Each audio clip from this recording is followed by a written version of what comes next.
श्री कृष्ण गोविंद हरे मुरारे, हे नाथ नारायण वासुदेव। राधे राधे दोस्तों, सरिता ज्ञान गंगा में आप सभी का स्वागत है। आइए हम वैशाख मास महात्म की कथा का श्रवण करें। राजा पुरोयसा को भगवान का दर्शन, उनके द्वारा भगवत स्तुति और भगवान के वरदान से राजा की सायुज्य मुक्ति। श्रुतदेव कहते हैं, परमात्मा भगवान नारायण 4 भुजाओं से सुशोभित थे। उन्होंने हाथों में शंख, चक्र, गदा और पद्म धारण कर रखा था। वे पीतांबर धारण करके वनमाला से विभूषित थे। भगवती लक्ष्मी तथा एक पार्षद के साथ गरुड़ की पीठ पर विराजित थे। उनका दुस्साह तेज देखकर राजा के नेत्र सहसा मुंद गए। उनके सब अंगों में रोमांच हो आया और नेत्रों से अश्रुधारा प्रवाहित होने लगी। भगवत दर्शन के आनंद में उनका हृदय सर्वथा डूब गया।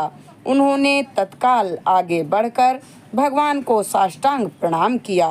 फिर प्रेम विहल नेत्रों से विश्वात्म देव जगदीश्वर श्री हरि को बहुत देर तक निहार कर उनके चरण धोए और उन जल को अपने मस्तक पर धारण किया। उन्हीं चरणों की धोवन रूपा श्री गंगा जी ब्रह्मा सहित तीनों लोकों को पवित्र करती हैं।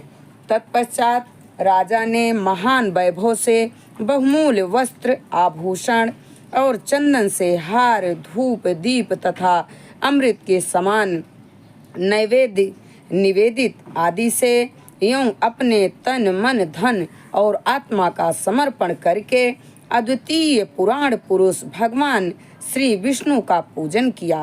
पूजा के बाद इस प्रकार स्तुति की, जो निर्गुण निरंजन एवं प्रजा जातियों के भी अधीश्वर हैं, ब्रह्मा आदि संपूर्ण देवता जिनकी वंदना करते रहते हैं, उन परम पुरुष भगवान श्री हरि को मैं प्रणाम करता हूँ।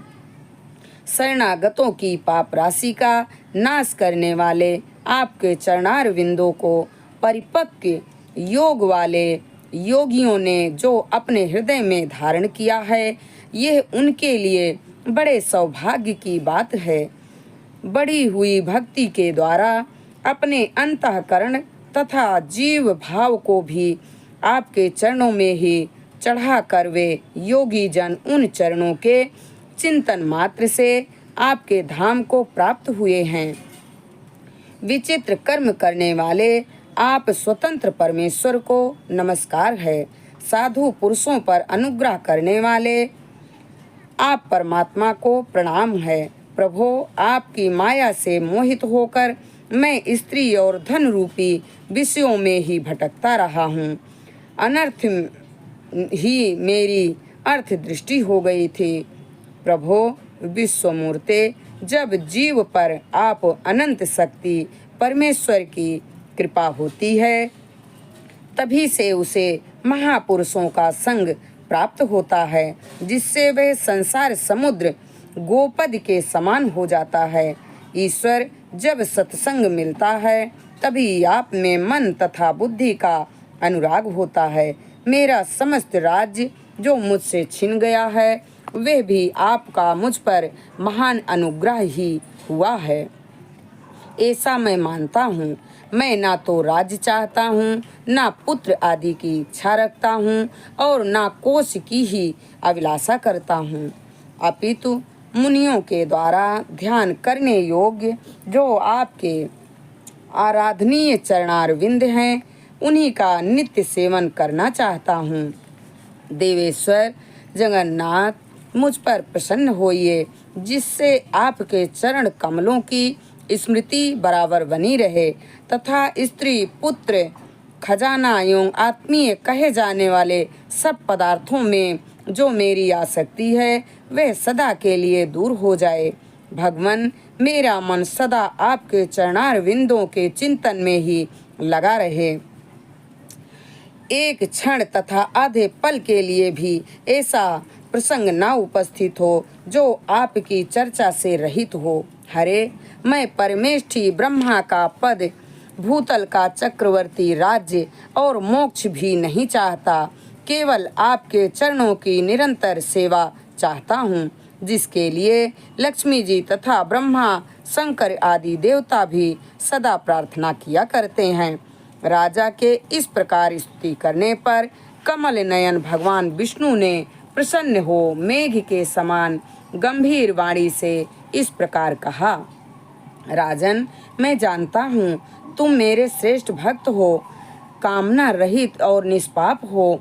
नरेश्वर, मुझ में तुम्हारी दृढ़ भक्ति हो। मैं अंत में तुम मेरा सायुज्य प्राप्त करो। तुम्हारे द्वारा किए हुए इस स्तोत्र से इस पृथ्वी पर जो लोग स्तुति करेंगे उनके ऊपर संतुष्ट हो मैं उन्हें भोग और मोक्ष प्रदान करूँगा। यह अक्षय तृतीया इस पृथ्वी पर प्रसिद्ध होगी, जिसमें भोग और मोक्ष प्रदान करने वाला मैं तुम्हारे ऊपर प्रसन्न हुआ हूँ। जो मनुष्य इस तिथि को किसी भी बहाने से अथवा स्वभाव से ही स्नान दान आदि क्रियाएं करते हैं, वे मेरे अविनाशी पद को प्राप्त होते हैं। जो मनुष्य पितरों के उद्देश्य से अक्षय तृतीया को श्राद्ध करते हैं, उनका किया हुआ वह श्राद्ध अक्षय हो जाता है। इस तिथि में थोड़ा सा भी जो पुण्य किया जाता है उसका फल अक्षय हो जाता है। नृपश्रेष्ठ, जो कुटुंबी ब्राह्मणों गाय का दान करता है उसके हाथ में सब संपत्तियों की वर्षा करने वाली भुक्ति और मुक्ति भी आ जाती हैं। जो बैसाख मास में मेरा प्रिय करने वाले धर्मों का अनुष्ठान करता है उसके जन्म मृत्यु जरा भय और पाप को मैं हर लेता हूँ। यह बैसाख मास मेरे चरण चिंतन की ही भांति ऐसे सहस्त्रों पापों को हर लेता है, जिनके लिए शास्त्रों में कोई प्रायश्चित नहीं मिलता। राजा को यह वरदान देकर देवाधिदेव भगवान जनार्दन सबके देखते देखते वहीं पर अंतर्ध्यान हो गए। तदनंतर राजा उर्वशा सदा भगवान में ही मन लगाए हुए उन्हीं की सेवा में तत्पर रहकर इस पृथ्वी का पालन करने लगे। देव दुर्लभ समस्त मनोरथों का भोग करके अंत में उन्होंने चक्रधारी भगवान श्री विष्णु का सायुज्य प्राप्त कर लिया। जो इस उत्तम उपाख्यान को सुनते और सुनाते हैं वे सब पापों से मुक्त हो भगवान विष्णु के परम पद को प्राप्त होते हैं। हम इस कथा को यहीं पर संपन्न करते हैं। आगे की कथा अगले वीडियो में। हरे राम राम राम हरे हरे, हरे कृष्णा कृष्णा कृष्णा हरे हरे। श्री लक्ष्मी नारायण भगवान के चरणों में हमारा कोटि कोटि प्रणाम स्वीकार हो। श्री गंगा मैया के चरणों में हमारा कोटि कोटि प्रणाम स्वीकार हो।